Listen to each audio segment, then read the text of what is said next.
Hello my dear students, Gayatri Vidya Mandir उच्च माध्यमिक विद्यालय सांचौर जिला जालौर के हमारे इस यूट्यूब चैनल पर आप सभी का एक बार फिर से स्वागत है। प्रिय विद्यार्थियों, मैं अनिल कुमार सोनी, कक्षा 8, विषय गणित, अध्याय 11 क्षेत्र मिति, प्रश्न 11.4 का सवाल नंबर 7 और 8 सिखाऊंगा और इसके साथ ही आज हमारी प्रश्न 11.4 कंप्लीट हल हो जाएगी, अर्थात इसके साथ ही अध्याय 11 हमारा पूरा समाप्त हो जाएगा। देखिए बच्चों, हमारे सवाल नंबर 7 में लिखा है, यदि किसी घन के प्रत्येक किनारे को दुगुना कर दिया जाए। घन से आप समझ गए, घन के सभी किनारे समान होते हैं। घन में लंबाई, चौड़ाई, ऊंचाई तीनों समान माप की होती है। तो यदि किसी घन के प्रत्येक किनारे को दुगुना कर दिया जाए, दुगुना मतलब मान लो पहले घन की किनारे ने भुजा, मान लो पहले घन की भुजा 1 सेमी है, तो अब दुगुनी का मतलब 2 सेमी हो जाएगी। पहले 2 सेमी थी तो अब 4 सेमी हो जाएगी। पहले 3 सेमी थी तो अब 6 सेमी हो जाएगी। पहले x सेमी थी तो अब 2x सेमी हो जाएगी, राइट।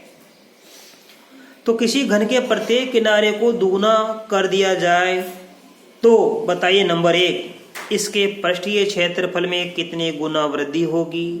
दूसरा सवाल है, इसके आयतन में कितने गुना वृद्धि होगी। 2 सवाल है बच्चों, तो देखिए कैसे हल करेंगे। सबसे पहले सवाल को समझने के लिए हमारे पास घन की भुजा नहीं दी गई है, तो हम घन की भुजा x मान पर चलेंगे। शुरुआत में देखो बच्चों, माना कि घन की भुजा बराबर x, इसलिए घन की भुजा दुगुनी करने पर कितनी हो जाएगी। x की दुगुनी कितनी हो जाएगी, 2x हो जाएगी यहाँ पे। तो माना कि घन की भुजा x, तो घन की भुजा दुगुनी करने पर 2x हो जाएगी। अब हमें क्या ज्ञात करना है बच्चों, 2 सवाल ज्ञात करने हैं। इसमें 2 सवाल ज्ञात करने। नंबर 1 क्या लिखा हमारे पास में, इसके पृष्ठीय क्षेत्रफल में कितनी गुना वृद्धि होगी। अब हमें क्या ज्ञात करना है कि जैसे घन की भुजा दुगुनी कर देंगे तो घन के पृष्ठीय क्षेत्रफल में कितनी वृद्धि होती है वो हमें ज्ञात करना है। अर्थात हमें पहले सवाल ज्ञात करना है इनके पृष्ठीय क्षेत्र में कितनी गुना वृद्धि हो जाएगी, यानी अनुपात हमें ज्ञात करना है। तो देखो ध्यान से, इसलिए देखो घन के पृष्ठीय क्षेत्रफल में अनुपात ज्ञात करना हमको। हमें क्या ज्ञात करना है, पहले सवाल में घन के पृष्ठीय क्षेत्र अनुपात ज्ञात करना है कि बाद में कितना हो गया, पहले कितना था। तो पहले बाद लिखेंगे, देखो ध्यान से, घन की भुजा दुगुनी करने पर पृष्ठीय क्षेत्रफल। तो पहले लिखेंगे घन की भुजा दुगुनी करने पर जो पृष्ठीय क्षेत्रफल होगा उसका माप ऊपर लिखेंगे, उसका मान, और नीचे लिखेंगे घन की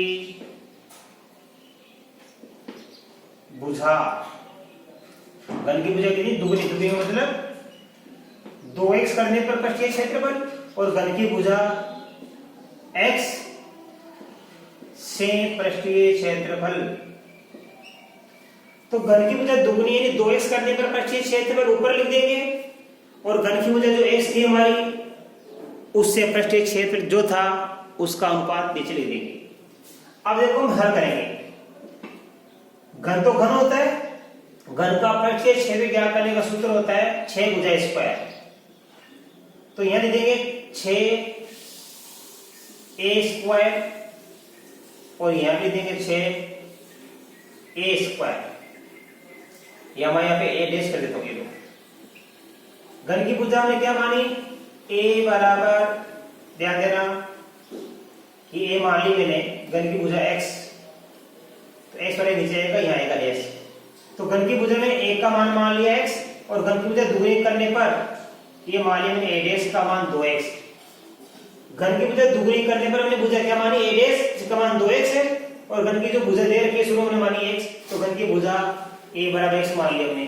अब देखो यहाँ पे लिखेंगे अपन 6 गुणा a डैश का मान कितना हमारे पास, देखो ध्यान देना, यहाँ पे घन की भुजा हमारे पास a डैश का मान कितना 2x, तो 2x का होल स्क्वायर, नीचे 6 का 6, और एक का मान कितना x, x का स्क्वायर। 6 से 6 कट जाएगा, देखो यहाँ पे 2x गुणा 2x, और नीचे क्या लिखा है, x²।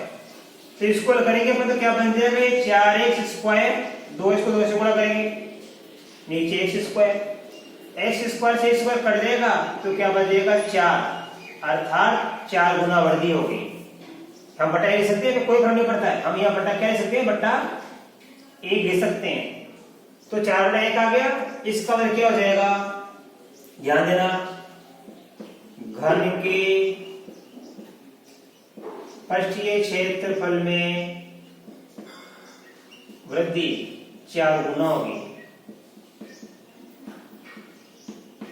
अर्थात घन की भुजा दुगुनी करने पर घन के पृष्ठीय क्षेत्र वृद्धि कितनी होगी, 4 गुना। क्योंकि पहले कितनी थी 1, अब कितनी होगी 4, तो ये 4 गुनी हो गई। यहाँ पे 4 में 1 का भाग देने पर कितना आता है, 4 आता है। तो घन की भुजा दुगुनी करने पर पृष्ठीय क्षेत्रफल ये रहा हमारे पास में। और आप ये भी नहीं लिखो तो बोले कोई दिक्कत नहीं, इसको रहने दो बड़े आप, और कर दो कोई दिक्कत नहीं है, ये लो कोई दिक्कत नहीं है, ये लो। तो घन की भुजा दुगुनी करने पर पृष्ठीय क्षेत्रफल 6 गुणा 2x का होल स्क्वायर, और घन की भुजा x के पृष्ठीय क्षेत्रफल 6 गुणा x²। इसको कर लिया अपन ने, तो ये आ गया हमारे पास में 4। तो घन के पृष्ठीय क्षेत्रफल वृद्धि कितनी होगी, 4 गुना। अब हमें क्या करना है, घन के आयतन में कितनी वृद्धि होगी। तो देखिए बच्चों, अब हम लिखेंगे नंबर 2, घन के आयतन में वृद्धि यानी अनुपात, वृद्धि क्या करें, अनुपात हो जाएगा। तो वही बात देखो, घन का आयतन का सूत्र क्या होता है, घन का आयतन का सूत्र क्या होता है, यहाँ पे पहले भुजा 2x वाला का लिखेंगे, 2x भुजा के घन का आयतन बटा x भुजा के घन का आयतन। घन का आयतन क्या होता है, भुजा क्यूब, अर्थात 2x का होल क्यूब बटा x का होल क्यूब। इसको अपन हल कर देंगे, 2x का होल क्यूब क्या बन जाता है, यानी 8x क्यूब, ये बन जाता है 8x क्यूब, नीचे x क्यूब। अब x क्यूब से x क्यूब हम काट देंगे बच्चों, तो ये बन जाएगा 8 बटा a, अर्थात 8। तो घन के आयतन वृद्धि कितनी होगी, 8 गुना वृद्धि होगी बच्चों। तो लिखेंगे, इसलिए घन की भुजा दुगनी करने पर घन के आयतन में 8 गुना वृद्धि होगी।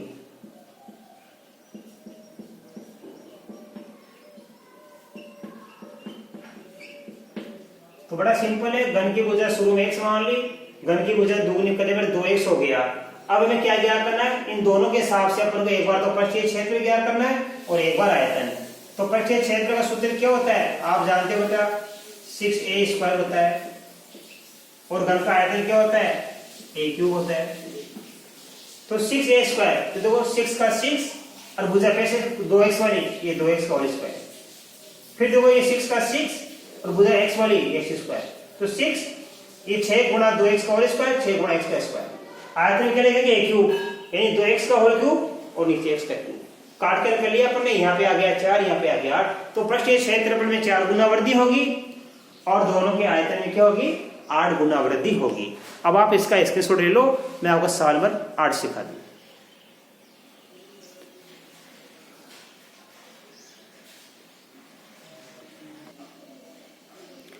अब देखिए बच्चों, सवाल नंबर हमारा 8वां, इसमें लिखा हुआ है एक कुंड के अंदर 60 लीटर प्रति मिनट की दर से पानी गिर रहा है।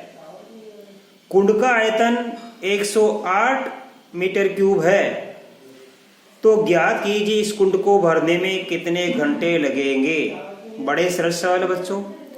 एक कुंड है, उसमें पानी 60 लीटर प्रति मिनट की दर से गिर रहा है।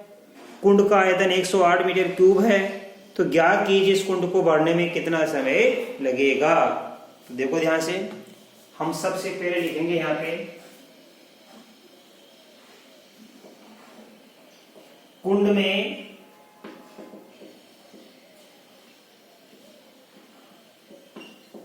पानी गिरने की दर किस भाव से, किस तरफ गिर रहा है, 60 लीटर प्रति मिनट।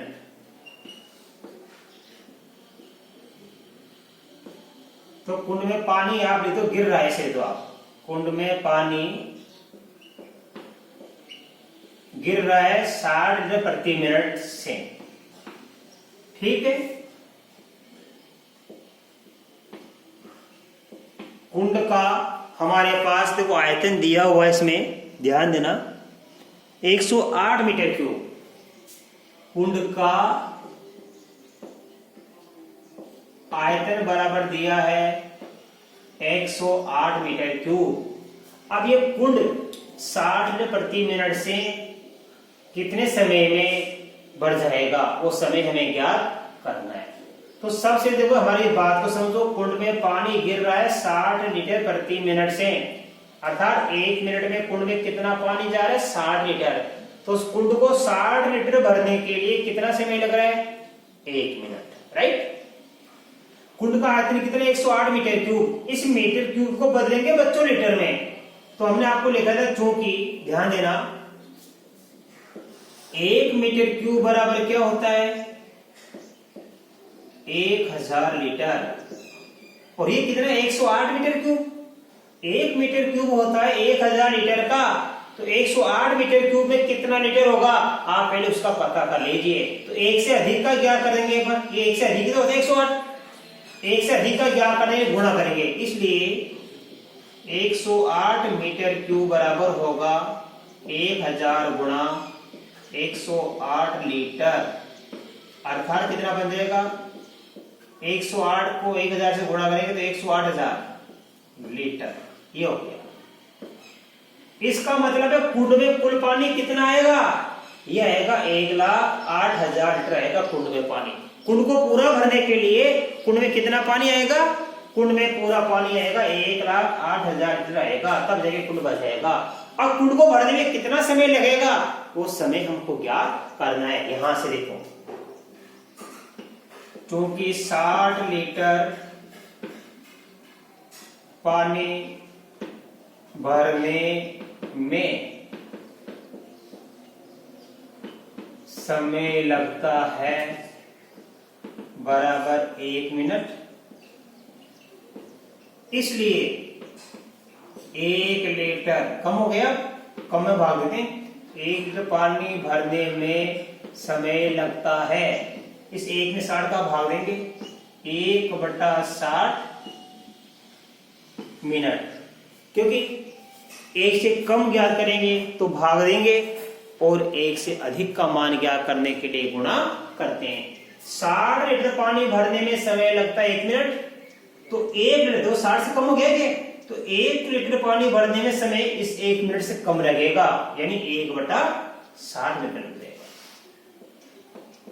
अभी लिखेंगे 1,08,000, इसलिए 1,08,000 लीटर ये पानी भरने में समय लगता है। इस 1/60 को 60 लीटर पानी भरने में समय लग रहा है 1 मिनट। अब 1 लीटर कम गया तो इस 60 से कम क्या करने के लिए भाग दे दिया अपने, तो 1 लीटर का गया। अब 1 का क्या करने के लिए हम भाग दे दिए, 1 लीटर का समय क्या करने के लिए भाग दे दिया अपने। अब 1 से अधिक का मान क्या करने के लिए गुणा कर देंगे हम। इस 1/60 का गुणा कर देंगे 1,08,000 से, तो यह 1/60 गुणा 1,08,000 मिनट।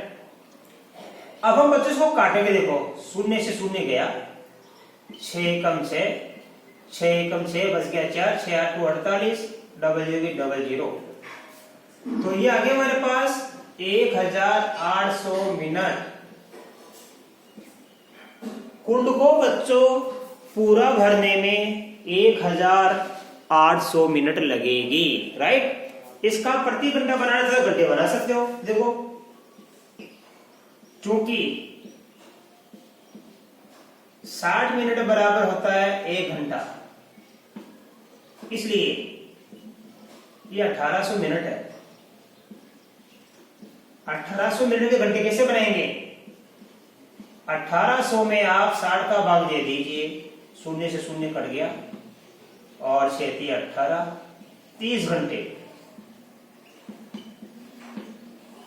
आप चाहे तो यहीं छोड़ सकते हो, आंसर ये आ गया 1800 मिनट। बस कुंड को पूरा भरने में कितना समय लगेगा, 1800 मिनट। यदि पूछ ले कितने घंटे लगेंगे तो 1800 में 60 का भाग दे देना, क्योंकि 60 मिनट का 1 घंटा होता है, तो 1800 में 60 का भाग दिया गया 30 घंटे। तो बच्चों इसके साथ आज हमारी ये प्रश्नावली खत्म हो गई, अध्याय 11 समाप्त हो गया। अगला अध्याय हम कल के वीडियो में सीखेंगे। तब तक के लिए आप सभी को बहुत बहुत धन्यवाद।